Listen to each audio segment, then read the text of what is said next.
Hello and welcome. What are variables? Variables are names given to data that we need to store and manipulate in our programs.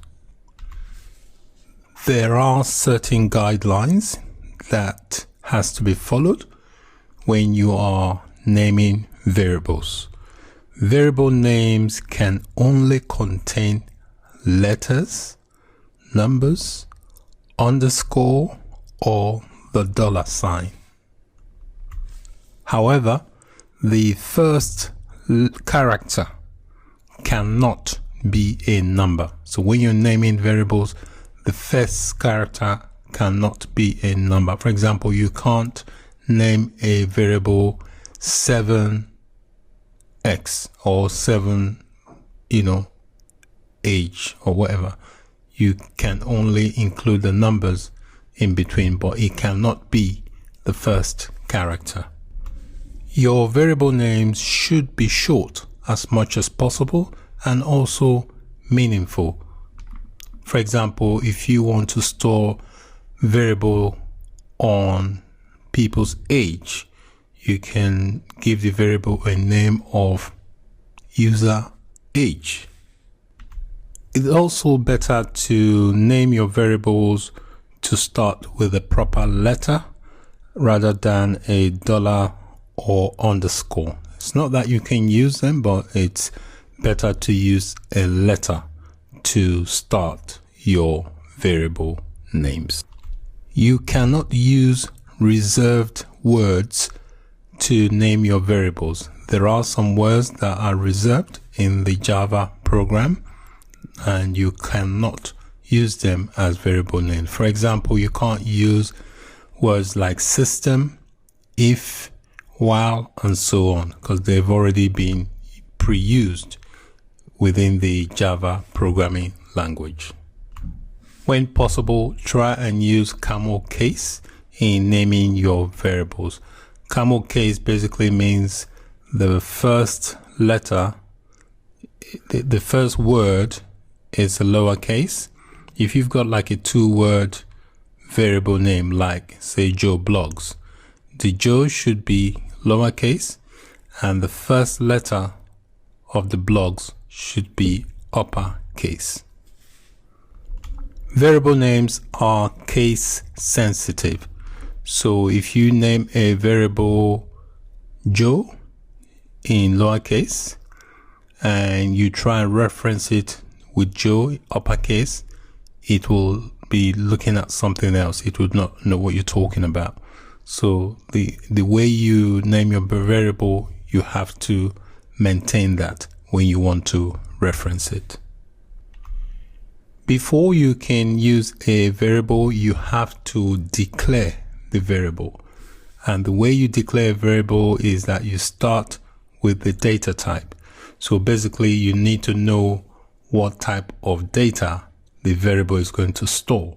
So that's why you need to specify the data type first, followed by the name of the variable, and then a semicolon at the end. So in this illustration here, I have declared a variable called user age.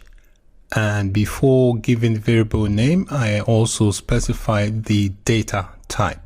So what that means is that this variable here called user age is going to store data that is an integer. That's what that means.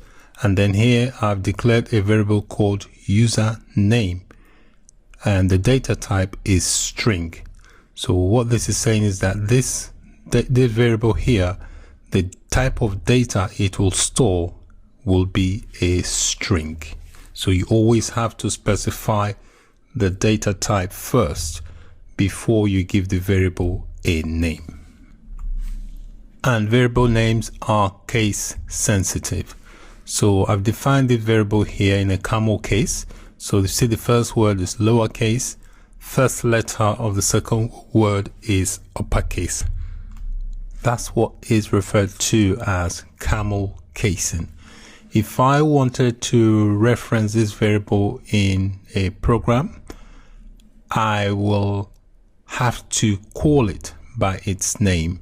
If I refer to it as user age, for example, all of it lowercase, it will not know what I'm talking about because it will stick to the casing.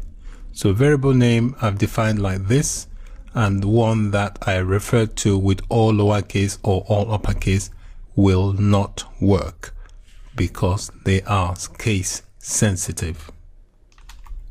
Every time you declare a variable, you need to give it an initial value. That process is called initializing the variable. You can always change the value of the variable once it has been initialized. There are two ways you can initialize a variable. You can initialize it during the declaration stage, where you specify the data type, the name of the variable, and then you assign a value. The way you initialize a variable is that you assign it a value and you use the single equals to sign to assign. So when you're using the equals to sign here, you are assigning a value. Okay, that's what that means. Double equals means equal to in programming. But in programming, a single equals to refers to assigning a value. The second option to initialize a variable after it has been declared is to call the variable by its name and then you assign a value. For example, I can call the variable username and just assign it a value of Joe Bloggs. Because I've already declared it here as a string basically is a text, a string of text.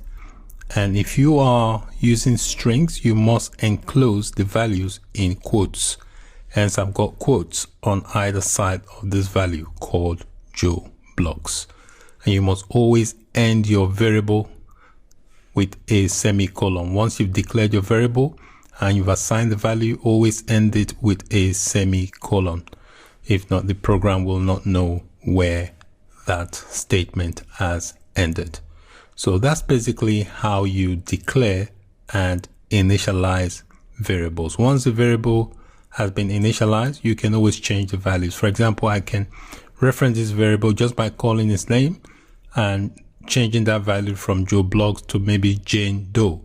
So you can always change values once they have been initialized.